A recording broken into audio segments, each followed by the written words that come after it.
One thing you don't talk about in your family. Back when I was 14, my dad and I were cleaning off his workbench. I found what I thought was a melted piece of metal wrapped up in a cloth. I asked him what it was, and he said something along the lines of, "Wow, I didn't think I still had that." He told me that one day when I was over 18, he'd tell me what it really was. For 4 years, that thing consumed my thoughts. I'd sneak into the garage during family barbecues, Christmas mornings, random afternoons, just to stare at that wrapped object in Dad's toolbox. The cloth was old and stained. Sometimes I'd pick it up, feeling its weight, trying to guess what could require an 18th birthday revelation. My friends thought I was crazy. "Just unwrap it when he's not home," they'd say. But something about Dad's tone that day stopped me. I tried everything to get him to crack. Bribery, guilt trips, bargaining. What if I get straight A's? What if something happens to you before I turn 18? Nothing worked. He'd just get that same distant look and say, "When you're 18, son." The mystery drove me insane. I'd lie awake creating elaborate theories, each more dramatic than the last. Uncle Mike used to be Dad's business partner and best friend.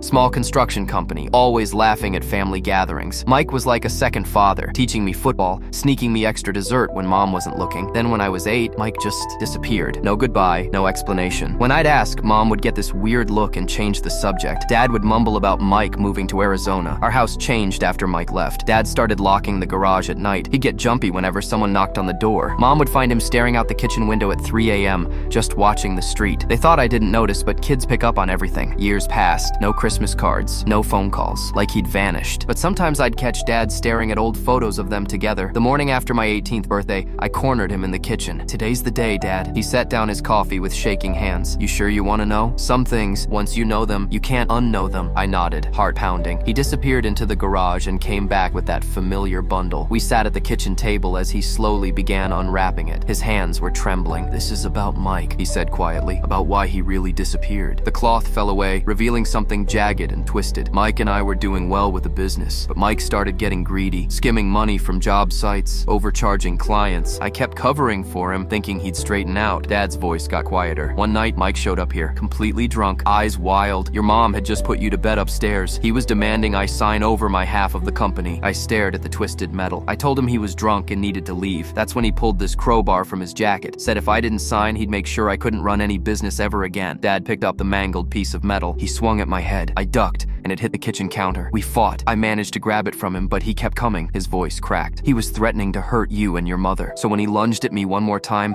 I hit him with it. Just once, but he went down hard." The room spun. "Dad." I checked for a pulse. Nothing. Mike was gone. My hands were shaking. "I called your Uncle Tommy at 3 a.m. He came over, no questions asked. There was a big commercial project starting that week." Dad looked directly at me. "Mike became part of the foundation of the Best Buy on Miller Road. We told everyone he moved to Arizona. Now I understand why we never talk about Uncle Mike."